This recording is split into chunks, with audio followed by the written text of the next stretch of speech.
شادی سے پہلے میری دوست نے مجھے شادی کی پہلی رات کے بارے میں بتایا۔ میں ڈر گئی تھی۔ شوہر میرے قریب آنے لگا۔ میں نے کہا مجھے بہت درد ہوگا، مجھے یہ سب نہیں کرنا، مجھے چھوڑ دو۔ لیکن اس کے باوجود شوہر نے پوری رات مجھے شادی کے نام سے ہی خوف آتا تھا، کیونکہ میں نے اکثر دیکھا اور سنا تھا کہ شادی کے بعد لڑکیوں کے ساتھ اچھا سلوک نہیں کیا جاتا۔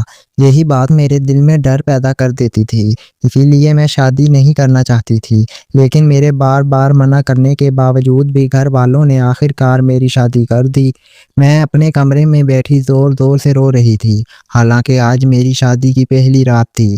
عام طور پر اس رات ہر لڑکی اپنے دل میں بہت سے خواب اور امیدیں لے کر اپنے شوہر کے گھر آتی ہے اور نئی زندگی کی خوشیوں کا انتظار کرتی ہے، لیکن میرا حال بالکل مختلف تھا۔ میں بہت زیادہ پریشان اور خوفزدہ تھی۔ شوہر کے آنے کا خیال آتے ہی میرا دل تیزی سے دھڑکنے لگتا تھا۔ دل چاہ رہا تھا کہ کہیں چھپ جاؤں، ایسی جگہ جہاں وہ مجھے دیکھ نہ سکے۔ میں بس یہی سوچ رہی تھی کہ کاش یہ سب کچھ ایک خواب ہو اور میری آنکھ کھلتے ہی سب ختم ہو جائے۔ گھبراہٹ کی وجہ سے میرے ہاتھ پاؤں ٹھنڈے پڑ چکے تھے۔ خوف اتنا زیادہ تھا کہ مجھے لگ رہا تھا جیسے میرا سانس رک جائے گا۔ اسی لمحے کمرے کا دروازہ آہستہ سے کھلا اور میرا شوہر ہاتھی اندر آ گیا۔ میری آنکھوں سے خاموشی سے آنسو بہنے لگے۔ ڈر کے عالم میں نے اپنا دوپٹہ مضبوطی سے پکڑ رکھا تھا۔ ہاتھی آ کر میرے پاس بیٹھ گیا اور کچھ دیر تک خاموشی سے میرے چہرے کو دیکھتا رہا۔ لوگ کہتے تھے کہ میں بہت خوبصورت ہوں، مگر یہی خوبصورتی اب میرے لیے ایک بڑی مشکل بن چکی تھی۔ ہادی نے آہستہ سے اپنا ہاتھ میرے ہاتھ پر رکھا۔ میرا ہاتھ ٹھنڈا تھا۔ اس نے فوراً پوچھا، کیا ہوا لشبہ؟ تم اتنی گھبرائی ہوئی کیوں ہو؟ میں نے خاموشی سے نفی میں سر ہلا دیا اور نرمی سے بولا، فکر مت کرو، میرے پاس اس پریشانی کا حل ہے۔ یہ کہہ کر وہ اٹھا اور بیڈ کے پاس والے دراز سے ایک کیپسول نکال کر لے آیا۔